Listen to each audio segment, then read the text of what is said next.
네, 여러분 안녕하세요. 반갑습니다. 이카루스 알파 저자 이카루스 팀장 바코드라고 합니다. 네, 이번에 나오는 이카루스 알파를 통해서 물리원 강의를 하려고 하고 있고요. 어, 제가 생각했을 때는 네, 좀 학생분들이 좀 도움이 됐으면 좋겠다라고 생각을 해서 강의를 찍게 되었습니다. 뭐, 음, 제가 강의를 앞으로 제가 할 생각이 있습니다. 네, 앞으로 저도 강사가 되고 싶고요. 나중에 기회가 된다면은 오르비나 다른 학원을 통해서 제가 인터넷 강의를 직접적으로 현장 강의를 하든가 아니면 인터넷 강의를 직접 해서 본인 그 학생들이랑 서로 소통하면서 강의를 계속 이어 나갔으면 좋겠습니다. 지금은 제가 여건이 되지가 않아서 아직은 제가 얼굴을 보이면서 강의를 하기는 조금 힘들 것 같습니다. 위치 선정이라던가 아니면은 그쵸, 위치 선정이라고 하면은 강의실이라던가 카메라를 사가지고 직접 찍는다던가 막 그렇게 할 여건은 제가 되지가 않아서. 저도 학부생입니다. 대학생이에요. 예. 대학생인 신분에서 할 수 있는 최대한의 방법으로 제가 강의를 진행을 해보려고 합니다. 그래서 이러한 방법을 채택을 했고요. 질문사항 같은 경우 서로 대화하는 거를 저는 추구를 합니다. 본인들이 알 때까지 공부를 하는 게 가장 중요하다고 생각을 하고요. 그러니까 학생분들이. 그래서 아래 이거 있죠? 이거 여기 통해서 이거 치시고 들어오셔서 저한테 그 질문을 올려주시면 제가 개인적으로 답을 해드리던가 아니면은 제가 구두 Q&A 영상을 또 올려가지고 해결할 수 있도록 제가 도움을 드릴 생각이 있습니다. 여러분들의 많은 관심 부탁드리면서 강의를 시작하게 될 건데요. 강의는 무료입니다. 네, 무료인데 예, 제 개인적인 바람은 강의료는 그 이카루스 알파 그 책값으로 받겠습니다. 만약에 이 강의를 들으시는 분들 중에 책을 아직 구매하시지 못하신 분들은 책을 한번 구매를 해주시는 게 좋을 것 같고요. 제가 봤을 때는 제가 하는 얘기가 이카루스 알파 책에 다 정리가 되어 있으니까요. 이카루스 알파 책을 구입을 하셔서 제가 하는 수업을 좀 따라와 주셨으면 합니다. 그리고 이 교재 외의 내용을 제가 얘기할 때도 있어요. 그거는 제 강의를 보시면서 좀 필기를 틈틈이 해주셨으면 좋겠습니다. 그러셨으면 좋겠고, 아무튼 시작해 보도록 하겠습니다. 이번 첫 번째 시간은 측정입니다. 네, 측정이고요. 되게 쉽다고 생각하시는 분들이 많고요. 실제로도 평가원에서 여태까지 평가원 중에서 3문제 정도가 나왔어요. 네, 3문제 정도가 나왔었고 역대 평가원 문제들 중에서 1, 4학년도부터 시작해서 1, 8학년도 수능까지 3번이 나왔고요. 심지어 그 중에 2번은 두 문제 같은 경우는 작년에 나왔어요. 네, 작년 제가 알기로는 9평이었었던, 예, 맞습니다. 작년 수능에서 나왔었고요.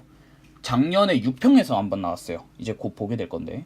그만큼 측정이라는 부분에서 좀 중요합니다. 측정이라는 것 자체가 사실상 측정이 되어야지 물체 움직임을 기술할 수도 있고 더 나아가 특수상대론까지 저희가 얘기를 할 수 있기 때문에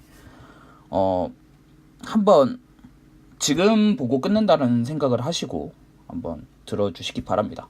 자, 본 교재 4페이지에서 10페이지에 있고요. 자, 일단은 시간 표준하고 길이 표준을 먼저 얘기를 할 겁니다. 이거는 시간 표준이 되겠죠. 이거는 길이 표준이 되겠고요. 자, 시간 표준부터 먼저 봅시다. 1초의 정의, 1초가 어떤 건지를 얘기하는 건데, 세슘 원자핵이 세슘에서 방출되는 빛이 이만큼 숫자, 그러니까 저 책에 나와 있어요.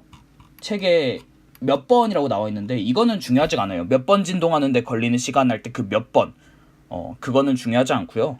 특정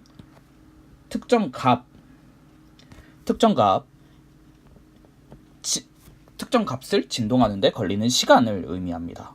몇 번 진동할 때 걸리는 시간을 의미하고요.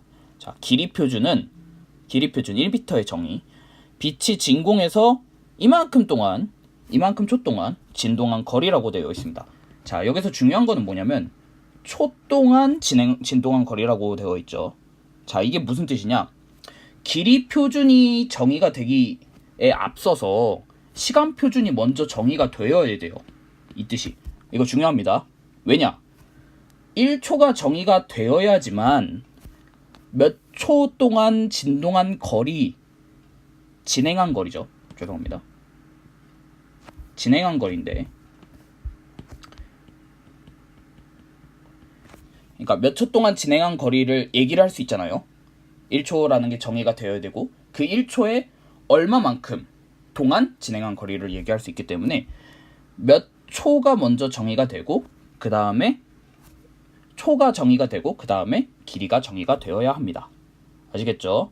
그러니까 우선순위는 제가 볼 때는 뭐 여기서 얘기를 하기는 시간이 더 먼저 나와야 한다라는 거예요. 이게 원래 사실은 시간 표준 같은 경우는 원자실을 씁니다.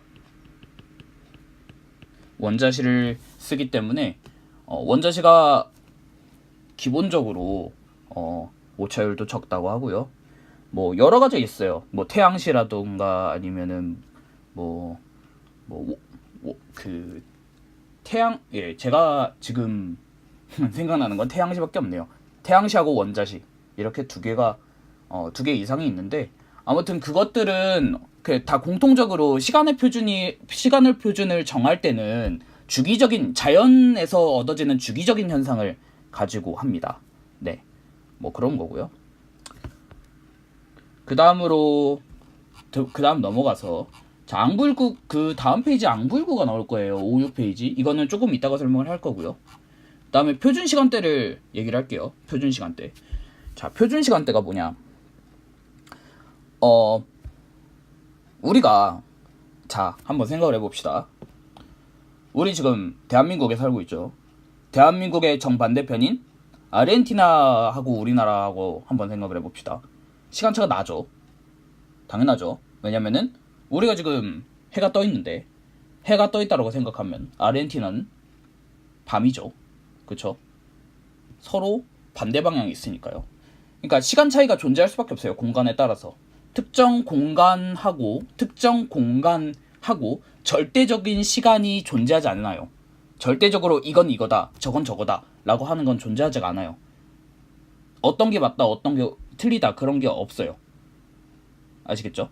그러니까 지구에서 살려면은 각자 몇 시에 만나려고 하면은, 예를 들면은 서로 다른 지역에서 사는 사람들이 몇 시에 만나고자 그렇게 하려면은 정해야 될 거 아니에요. 다 같은 공간에 있는 사람들이 아니니까 그 시간을 하나로 묶어주는 거, 그게 표준 시간대입니다. 뭐 별거 아니죠. 뭐 공간상의 차이가 난다면은, 공간상의 위치 차이가 난다면은 그 시간이 반드시 차이가 날 수밖에 없어요. 그걸 격자시계라고 부르는데, 이거는 특수상대로성 이론을 배우면서 더 정확하게 알려드리도록 하겠습니다. 거기 뭐 미리 공부해 보신 분들은 알겠지만은 그게 있어요. 그 평가원에서도 나왔는데 동기화라는 과정이 있어요. 그 동기화라는 과정이랑 비슷한 거예요. 표준 시간대를 정하는 거. 예를 들면 뭐 미국에는 태평양시를 사용한다, 막 이런 거. 아무튼 그렇습니다. 표준 시간대를 얘기를 하면서 다들 시간 차이, 시간이 누가 빠를까, 이거 질문하시는 분들 굉장히 많았어요. 누가 시간이 더 빠를까? 서울이 빠르니 부산이 빠르니? 이거를 물어보시는 분들이 굉장히 많아서요. 이거에 대해서 명쾌하게 제가 말씀을 드릴게요. 이거는 이거는 물어볼 수가 없는 질문이에요. 결론적으로 말씀드리면 물어볼 수가 없어요. 자, 왠지 알려드리겠습니다. 해석의 차이예요. 해는 어디에서 뜰까요? 해는 동쪽에서, 여기 동해안이죠. 동쪽이고 서쪽이에요. 남, 북 이렇게 돼 있는데 해는 동쪽에서 떠서요 서쪽으로 집니다. 그렇죠. 자, 생각을 해보면 부산이 먼저 해가 뜨고 그 다음에 서울이 뜨겠죠. 무슨 말인지 알겠죠? 그냥 서울하고 부산의 시간 차이가 거의 30분 정도 차이가 30분이라고 하면 좀 그렇다. 1시간 정도? 뭐 1시간 좀 크긴 한데 좀 명확하게 제가 보여드리기 위해서 1시간 정도 차이가 난다고 한번 생각을 해볼게요. 원래 1시간 아니에요.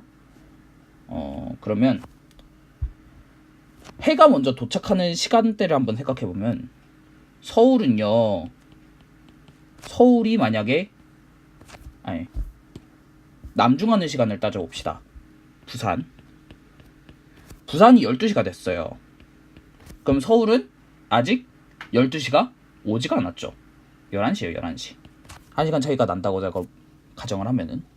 근데 나중에 지나서 해가요 여기 있는 게 아니라 해가 여기 와 있어. 그럼 부산은 몇 시일까? 서울이 12시가 된 거예요. 그럼 부산은 13시 1시가 되겠죠. 오후. 얘는 오전. 그렇죠. 자, 그러면은 이거 두 개를 같이 볼 거예요. 서울이 시간이 더 빠른가요, 느린가요? 를 얘기를 할 때 먼저 그 시각에 도달한 걸로 생각을 하면은 서울이 더 빠르다라고 얘기를 할 수 있어요. 아니죠. 반대죠. 죄송합니다. 그 12시가 먼저 도달한 사건에 대해서 얘기를 한다면 부산이 먼저 12시에 도착을 하고 그 다음에 서울이 12시에 도착을 하니까 부산이 더 빠르다라고 얘기할 수 있어요. 아시겠죠? 이렇게 얘기하면은 12시에 도착한 사건을 기준으로 하면은 알겠죠? 근데 만약에 이런 해석도 있어요. 이거 위에다가 쓸게요. 이거는. 자, 이걸로 하나만 봅시다. 이거 하나로 봤을 때 서울은 오전이죠. 아침이에요. 부산은 저녁이에요. 그러니까 저녁이 아니라 정오예요. 점심 먹어야 돼요. 서울은 아직 오전이에요. 그러면은 서울이 더 빠르다라고 할 수 있죠. 왜? 빠르다라고도 얘기할 수 있죠. 왜? 나는 11시고 쟤는 12시니까 11시 다음엔 12시니까 서울이 더 빠르다라고 얘기할 수도 있어요. 그러니까 사건이 도착하는 걸로 따지면은 부산이 시간이 더 빠른 거예요. 근데 도착하는 게 아니라 1년에 그냥 시간을 따지면은 서울이 더 이른 시간이라고 해야 돼요. 그러니까 모순이죠. 무슨 말씀인지 아시겠나요? 사건을 기준으로 하면 정리를 해서 도착하는 사건을 기준으로 하면은 누가 더 빨라요? 부산이 빨라요. 그런데 1년의 시각을 기준 1년 시간 기준으로 본다면은 서울이 빨라요. 맞잖아. 서울이 먼저 아직 11시고 부산이 12시니까 11시 다음에 12시니까 이렇게 얘기할 수밖에 없어요. 그러니까 이거는 모순이에요. 그 자체는 모순입니다. 뭐 모순이라기보다는 어떻게 얘기하는지에 따라서 또 달라져요. 그래서 이게 제가 조심스럽게 말씀드리지만 이거는 수능에 나오기는 힘듭니다. 누가 시각이 더 빠르다, 누가 시각이 더 느리다 이렇게 얘기하기는 힘듭니다. 그 점 잘 알아두시고요. 뭐 이거는 이 정도로 넘어가고, 자, 그 다음에 이제 다시 위로 올라와서 앙불구리 얘기할게요. 근데 솔직한 얘기로 앙불구도 몇 시간차, 시각차 이것도 얘기가 하기가 좀 곤욕스럽습니다. 이거는 1번 표준 시간대랑 좀 달라요. 의미가 좀 다른데 그게 왜 그러냐면 앙불구는요 이런 거 있죠. 예를 들면은 본인들이 아시는 거 아니면 교과서에 나와 있는 거 특정 교과서죠. 자, 이 두 개의 긴 거 사이 간격이 2시간이고 이거 긴 거 짧은 거 간격이 1시간이다. 이거가 나오는데 이거가 특정 교과서에 써 있어요. 근데 조심하셔야 될 거는 특정 교과서에만 써 있다라는 거예요. 수능은 양쪽 교과서 공통 범위에서 시험이 나와요. 아시겠죠? 근데 특정 교과서에서만 이거를 다루고요. 다른 교과서에서는 이걸 다루지 않습니다. 따라서 직접적으로 몇 시간 차이가 나는지에 대해서 물어보기는 힘듭니다. 그게 6쪽에 나와 있는 예시인데요. 솔직히 말씀드리자면 그냥 그래도 평가원이 낸다면은 뭐 어쩔 수가 없죠. 그래서 내보긴 했는데 나오기는 힘들 것 같다라는 거를 말씀드립니다.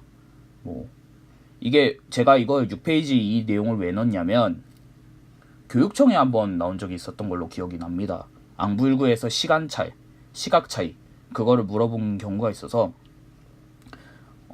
말씀을 드리는 거고요. 그리고 앙불구 자체는 위치에 따라서 그 앙불구 안에 그려지는 그 곡선 있죠. 그 곡선이 위도 경도에 따라서 다 달라요. 이런 거 있죠. 이런 거 이거 안쪽에 그려지는 거 좀 안 이쁜데 이렇게 그려지는 거 이게 이 위치가 요놈들의 위치가 다 달라요. 위치에 따라서 뭐 서울이나 부산이나 다 똑같을 것 같지만은 다 다릅니다. 이게 그러니까 옛날 사람들이 어떻게 이거 한 번만 얘기해 드릴게요.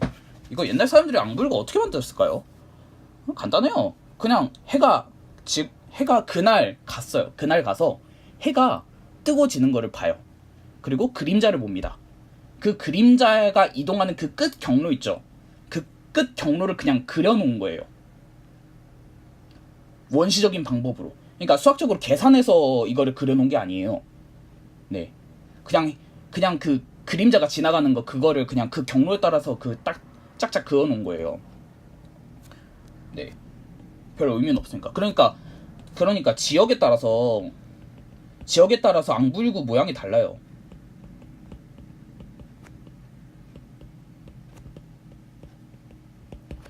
자, 지역에 따라서 앙불구 모양이 다르다면은 서로 다른 지역, 서로 다른 위도 경도에 있는 지역에서의 앙불구를 묻기에는 좀 그래요. 앙불구가 어떻게 생겼는지, 그거에 대한 시각 차이가 어떻게 나오는지 그거를 묻기는 힘듭니다. 자, 앙불구가 나오려면은 특정 지점, 만약에 이게 만약에 시간 차이 계산한다고 나오면 특정 지점에서의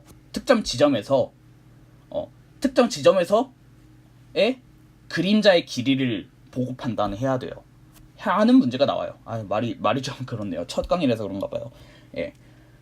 특정 지점에서에 나타나는 그림자 길이를 보고 그거를 판단하라고 하지. 특정 시각에서 서로 다른 지역의 앙불구를 보여주고 그 시각차가 얼마나 나는지를 물어보기는 힘듭니다. 앙불구 모양 자체가 다르니까. 그래요. 그렇습니다.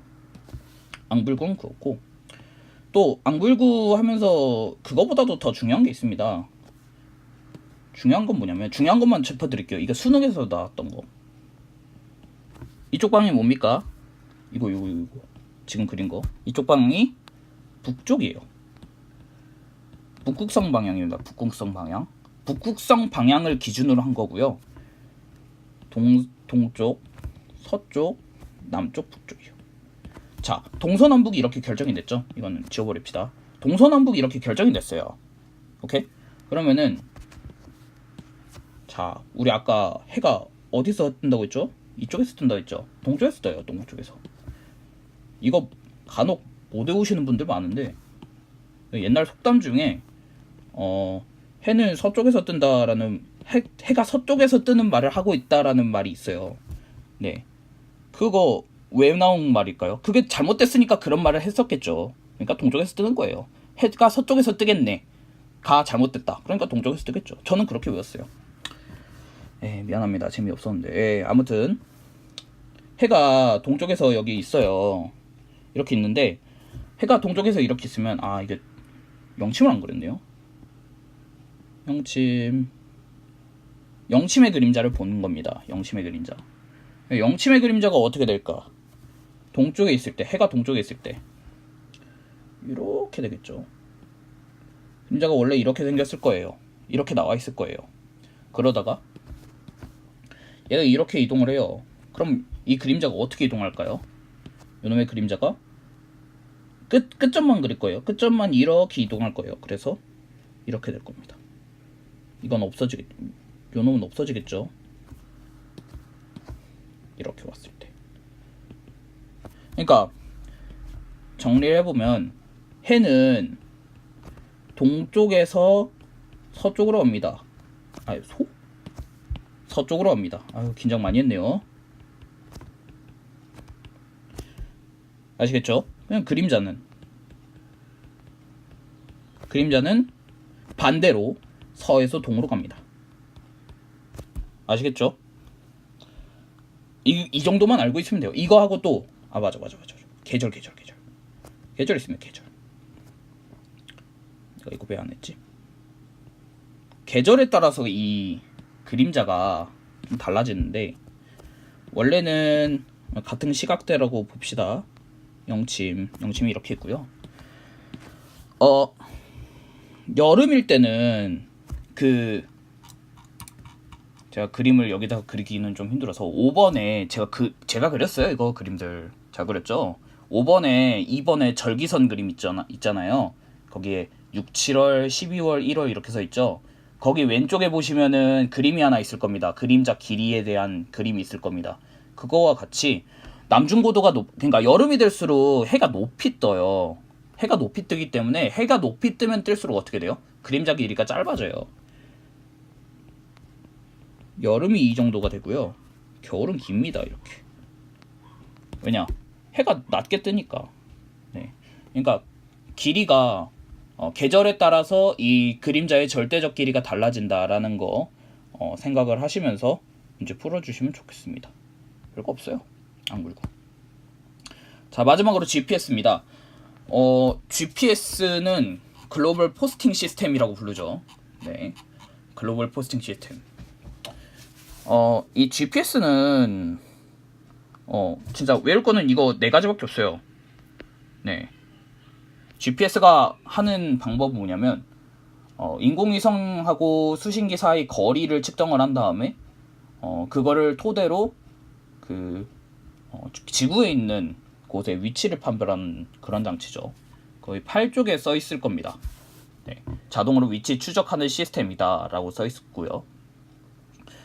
자, 여기서 중요한 거는 이 4가지고 이게 수능에 그러니까 평가원에서 나온 적이 있어요.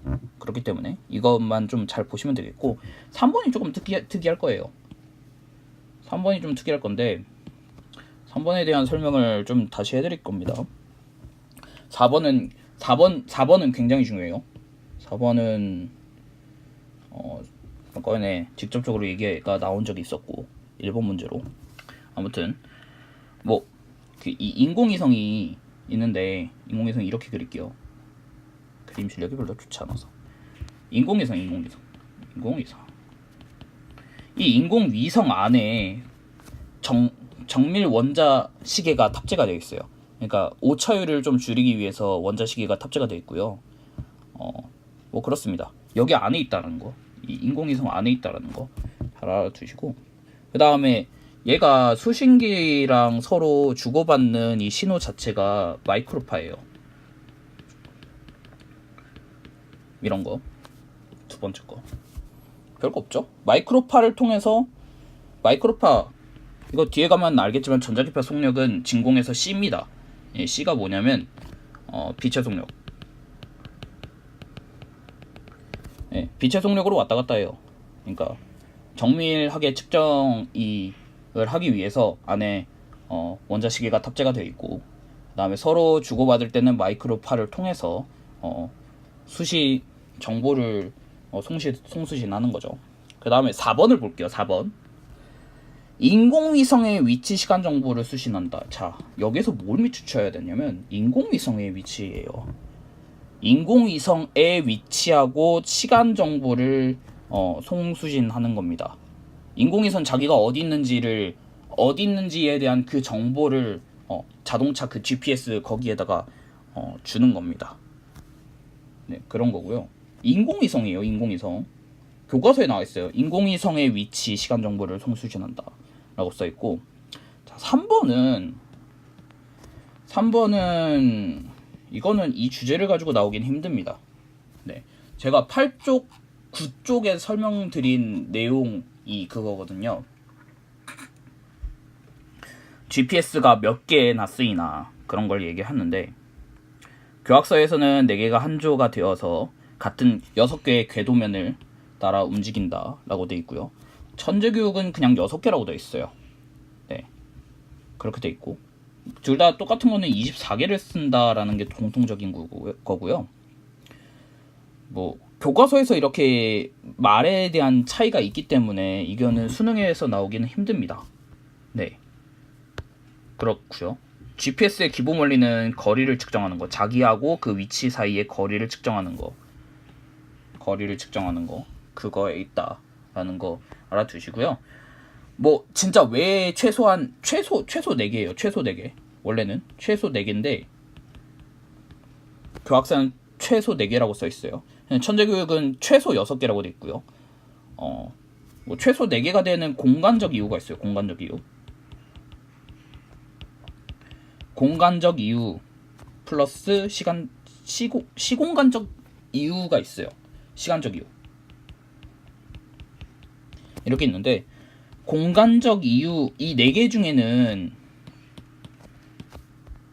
중에는 공간적 이유 때문에 3개가 필요하고요. 그 다음에 시간적 이유, 그러니까 오차 보정이죠.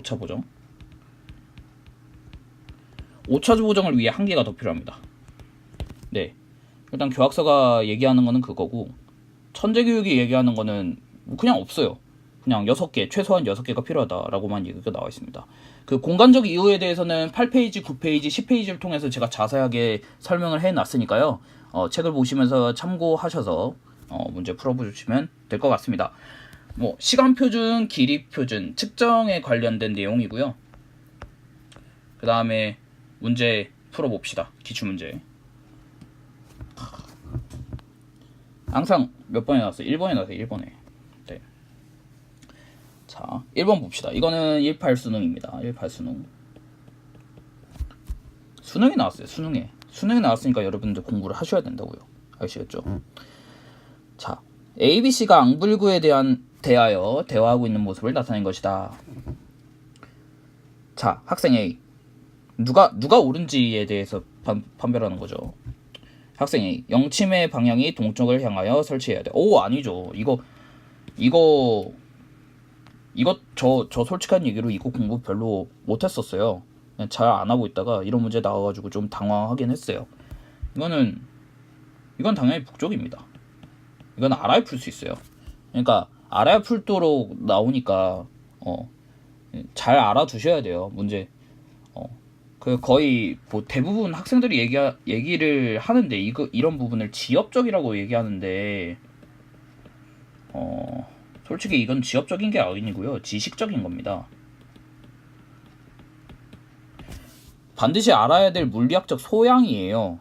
네, 그걸 지엽적이라고 얘기하면 안 되죠. 네, 교과서 곳곳에 나와 있고 이거 내면 틀리게끔 문제를 냈다라고 생각을 해서 지엽적이라고 하시는데 그게 아니죠. 기본적으로 알아야 되는 것 중에 하나니까 알아야 되는 것 중에 하나라고 인식을 하셔서 문제를 푸셔야 되는데 그렇지 못하는 학생들이 좀 있었던 것 같아요. 작년에 대부분 맞췄어요.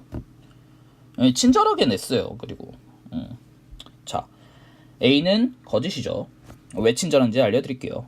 자, B. 현재 사용하는 1초의 표준을 정하는 기구야. 아니죠. 이 친구.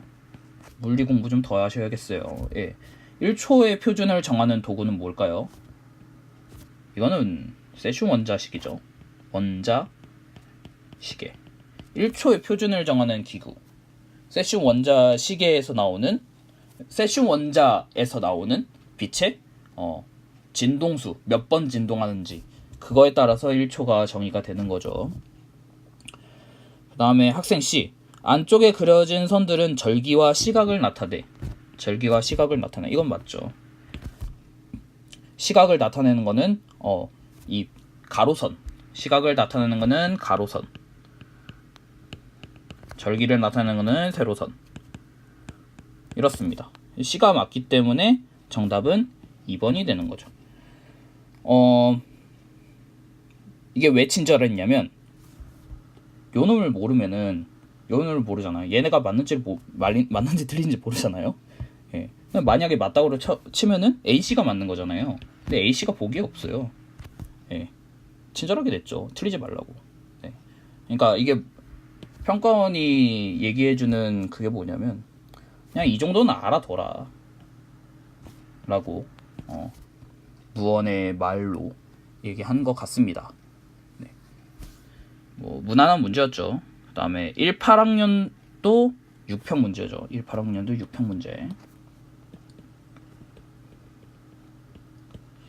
자, 풀어봅시다. 이것도 똑같이 학생들이 대화하는 문제인데 그림은 운동장에서 GPS 승신기를 보면서 학생 ABC가 대화를 나누는 모습을 나타낸 것이다. A. GPS를 이용해서 우리의 위치를 알 수 있어. 그쵸? 그렇잖아. 지도에 많이 쓰잖아요. 말도 안 되는 소리지만 GPS 통해서 하죠. 예, 요즘에 휴대폰에도 요즘에 그쵸. 스마트폰에 달려있죠. GPS 수신기가 달려있는 거예요. GPS 그게 달려있는 게 아니에요. 인공위성이 아니야. GPS 수신기가 달려있는 거예요. 학생 B. 이 수신기는 GPS 위성으로부터 초음파 신호를 받아? 초음파 신호는 아니죠. 저는 뭐 받는다고 했어요?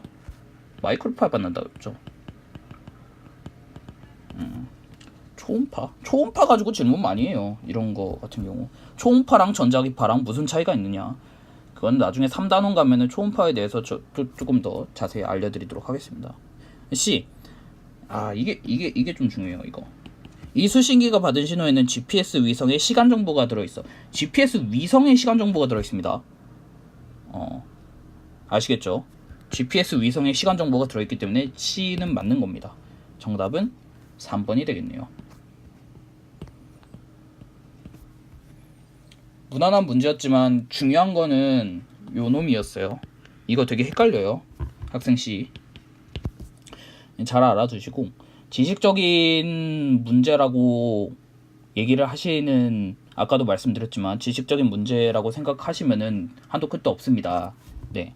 그러니까 교과서 꼼꼼히 보시고 이런 측정 단원 제대로 풀어 주시기 바랍니다. 이거 틀리면 아깝잖아요. 뭐 진짜 어려운 거 몰라서 틀리면은 뭐 할 말은 없겠지만은 아는 거고 되게 쉬운 문제인데 이게 오답률도 굉장히 적은데 그거 틀리면은 굉장히 아쉽잖아요.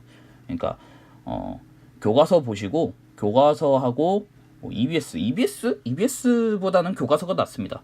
교과서를 보시고 교과서에 있는 구절구절 하나하나를 제대로 판별해서 공부를 하셨으면 좋겠습니다. 이런 부분 틀리면 안 되니까요. 아시겠죠?